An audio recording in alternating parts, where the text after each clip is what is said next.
Hello Merfolk fans, Joe here. Thank you for tuning into my channel. Sorry it's been a little quieter on the channel this week. I've just been really busy, but I just got home from work and I'm going to play a match or two. Let's load up the Merfolk. I have a Spanish opponent here, Conan COS. I actually just started a game against a Kiki Horde opponent, short on mana, and I Echoing Truth 2 Birds of Paradise, and he rage quit. So the opponent won the die roll, so he will of course start. Cavern of Souls and Vial on the draw seems good enough to me, especially with two Silvergill Adepts. Now we could get that Vial taken out of our hand with the Thought Tease on turn 1, but that's okay. Okay, Ancestral Vision. That's much better than a Thought Tease right now. Wanderwine Hub, lovely. Now, when given the choice, sometimes I lead with non-Cavern of Souls land, just to hope maybe the opponent is going to leave up mana for counterspells. Let's see if we can lure him into our trap.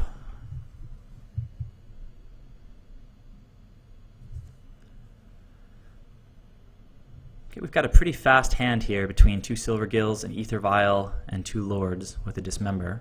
So potentially the opponent has a Spell Snare here. Mutavault. Okay, now is the time to play the Cavern of Souls. Not playing around with our Silvergills. Need to resolve these guys and draw some cards. Because the opponent's going to be drawing 3 extra cards pretty soon. Alright, so we're drawing into lands. Did keep the 1 land hand, so hitting a couple lands early, especially a Mutavault, not too shabby. The opponent hit his first 2 lands also.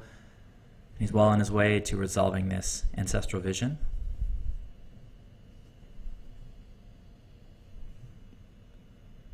Okay, thinking about his 3rd land.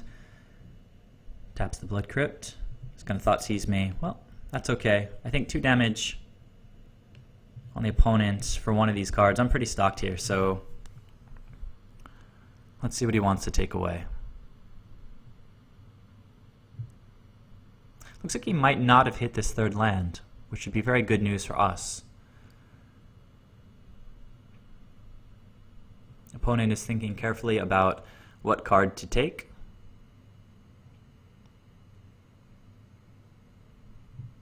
Against Grixis control, an opening of AEther Vial and Cavern of Souls is very strong. I have to feel that the opponent feels on the ropes here. Okay, so he took the Silvergill Adept and passed his turn with just Watery Grave up. No 3rd land drop. Very nice. Alright, so we'll go ahead and draw another Mutavault. So here it's time to press the issue. Going to play a Reejerey. And going to bring in a Lord. And this is already threatening lethal next turn.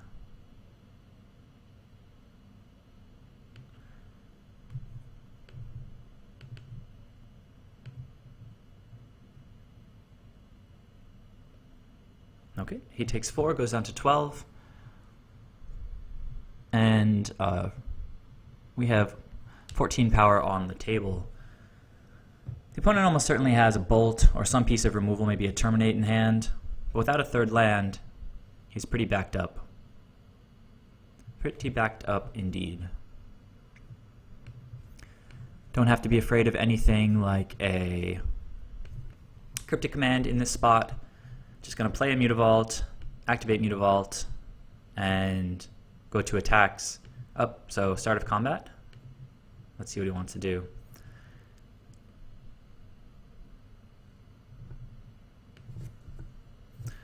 Okay, Bolt on the Reej is fine. That's going to resolve.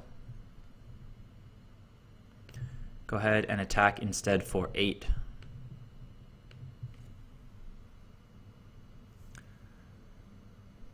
Okay, opponent goes down to 4. Unfortunately, we've just drawn a lot of lands. That happens sometimes. But the opponent is at 4. He's going to resolve this Ancestral Vision.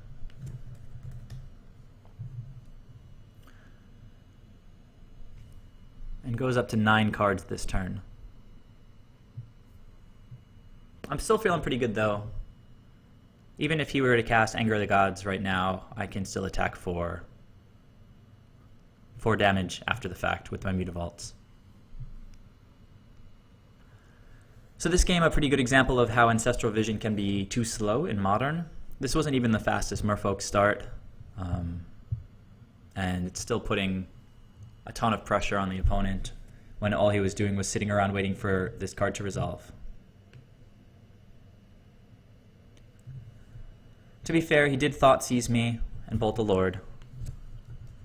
Okay, so going to game 2. Against Grixis control, sometimes bringing in Relic can be decent. Tidebinders aren't going to play a role. We didn't see any red or green creatures that game, excuse me. A lot of instant spells. We're probably going to see some Kolaghan's commands. Negate was probably good. It's probably going to be good against his sweeper of choice, whether it's Anger of the Gods or Damnation, or maybe Fire Spout or something like that, though he doesn't run green. Echoing Truth, he doesn't run a lot of permanents, so don't need that. Dismember can also come out, although there's probably a Tasigur or something. We can probably deal with a card like that with Harbinger of the Tides. Running blue already, we can take out some number of Spreading Seas, probably all of them. Just try to be as efficient as possible. Bring in 1 Relic. All the vials are going to be good. All the creatures are going to be good. And I don't think we need the second vial. Now, he probably does run those Delve spells. So Relic might be better than the 4th of one of these playsets of creatures. Tricky. I mean, Reejerey gets hit by a bolt pretty easily. So it's tempting to take out one of him.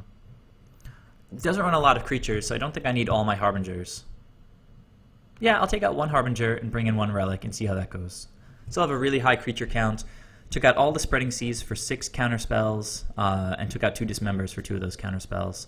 And then an Echoing Truth and a Harbinger of the Tides for 2 Relic of Progenitus. Okay, feels pretty good. The opponent is just wrapping up his sideboarding. You can see he's not quite ready over here. And hopefully game 2 will be as quick and easy as game 1.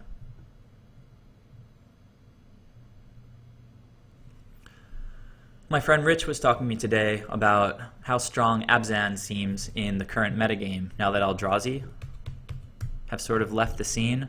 While this is extremely similar to my last opening hand, I believe I was on the draw last game and kept, and I am on the draw now and I'm going to keep.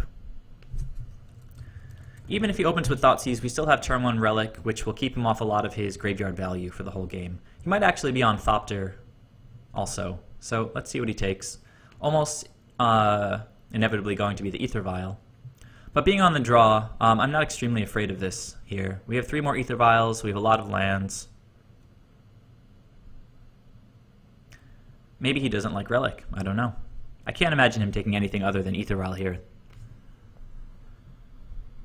But he's looking at it, he's thinking pretty hard. Okay, fair enough, AEther Vial it is. Dispel, not amazing with Cavern of Souls. But we'll see how it goes. Gonna get rid of that Thoughtseize for starters. Okay. Alright, well we have another chance to hit a land before our next turn. Alternatively, we could also hit another Vial. Though we do want to hit some lands pretty soon. Opponent thinks better of that mountain. He's going to Faithless Loot. Okay. So this deck might be a little different than I initially thought. We didn't get to see too much of it last game. Maybe he does have those Delve spells. Doesn't like his Ancestral Vision. Maybe he has no blue mana.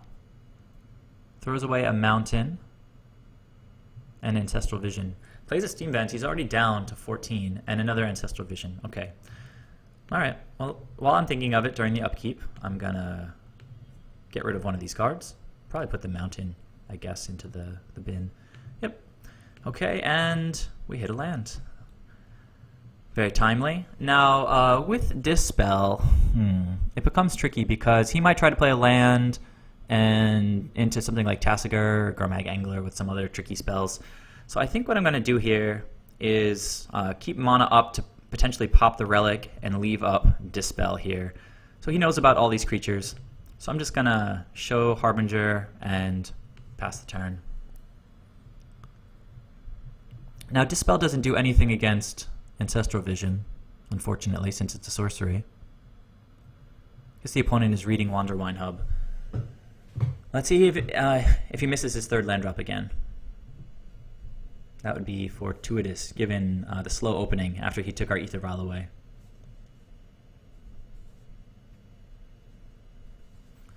Now, if he just passes the turn, it becomes interesting question whether I empty his graveyard or not. Okay, 3 mana. Going for Kolaghan's Command, maybe? Let's see. Yeah, that's not going to happen.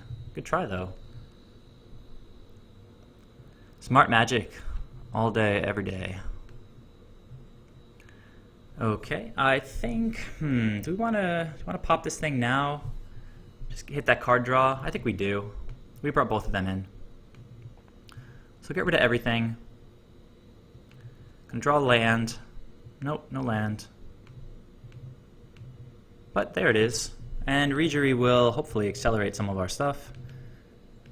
The opponent has a long way to go with this Ancestral Vision, and with that Kolaghan's Command out of his hand, hopefully he's starting to run out of gas. Oh, chooses to fry the Reejerey. That's okay. Passes the turn. 2 mana up. We draw Cursecatcher. So it's looking to me like Cursecatcher swing with Mutavault is going to be the best line here. Might bolt the Mutavault, in which case I'm sort of screwed, but we'll see how it goes. Might block with a Snapcaster or something too, but there's another bolt. It happens sometimes. We still have our 2 blue sources here, and the opponent is down to 1 card. Now it'd be great to draw a Negate off the top here. Okay. Opponent plays Blood Crypt untapped. Very interesting. Silvergill Adept. We don't have a Negate. We're not going to counter anything. And we still want to draw cards. I'm not going to play a Lord here, I don't think. Although, maybe pushing damage is the best thing to do here. Opponent's going to have a lot of cards next turn. Don't know what he's doing with this Blood Crypt. Doesn't have triple blue. So, I think I'm going to attack here. We'll see how it goes.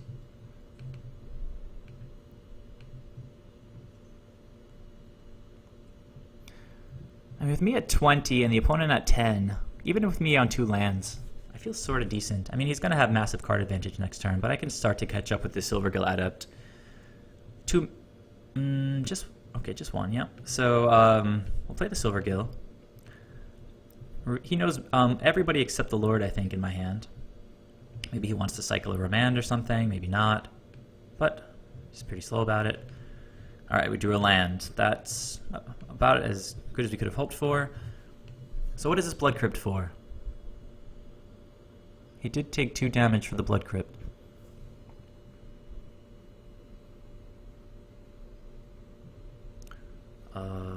What? 2, 3, 4.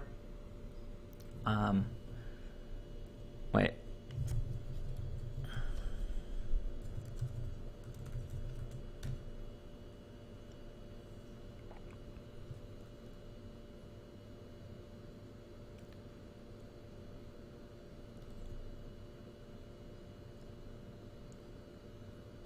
Well, I don't know what he's doing here. It's okay. So what is going on here? Okay, so put the lightning bolt back. Didn't want to do that, I guess. He could have exiled both bolts, but I guess he wants to keep the bolt. Okay, opponent's going to go all the way up to 5 cards here.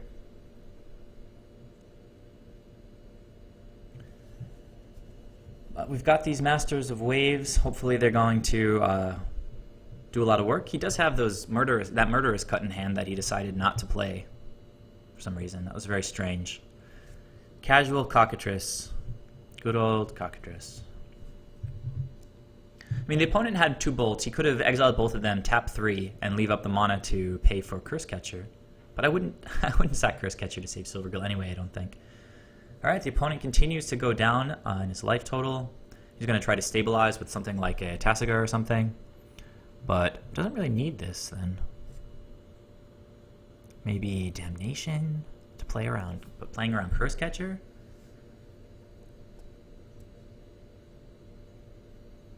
I don't know what's going on.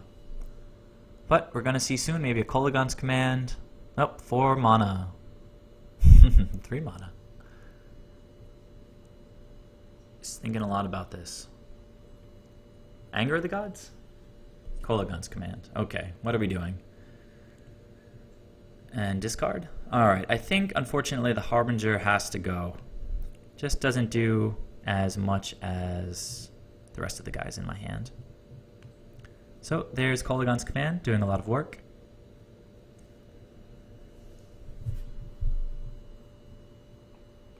Okay, 1 more mana, 2 more mana. Just gonna exile a bunch of stuff and maybe play a Tasigur? Looks like Tasigur. Oh, it's gonna be the Angler. Oh, no, it's Tasigur. He's a 6-drop. I always forget about that. Alright, well, he has islands. We can keep swinging for some damage. Tricky. He has the Murderous Cut in his hand. So better to push damage now, I think. Make him use the Murderous Cut on the Island Walk Lord. Yeah. It's hard not to pull the trigger on Master of Waves. But he has the Murderous Cut, we know it. So I'm going to reveal this guy, use these 2 mana, play Lord of Atlantis, and just get in for 2. The opponent's life total is so low. Okay.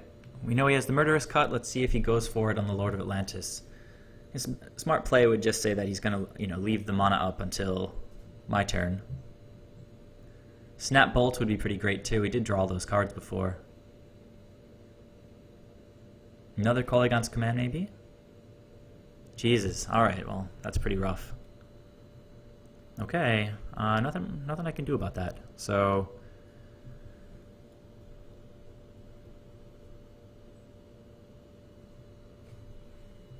still has that Murderous Cut in his hand, while leaving himself open to the Harbinger. So what have we seen here? 3 Kolaghan's Commands. Opponent has 2 cards left in the hand. I mean, if he wants to bring in Snapcaster and block this guy, it's fine by me. With the opponent's life total so low, I can't see missing this tempo opportunity here. So, I take it.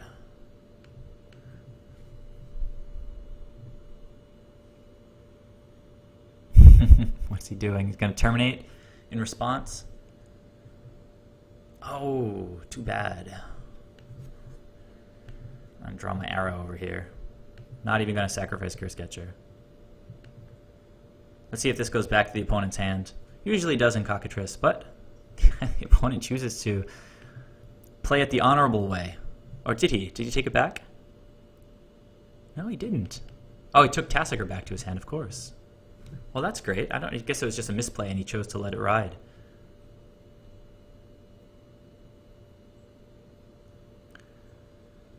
So it looks like Tasigur's coming back out.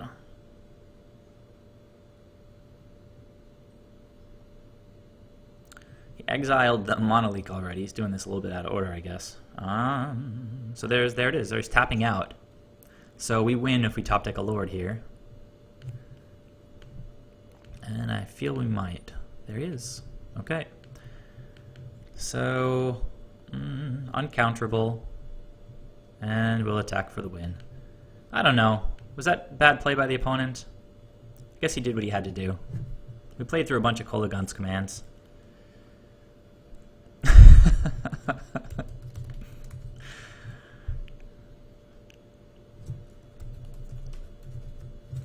Okay, well, so thanks for watching, guys. That was Grixis Control with Tasigur and Kolaghan's Commands.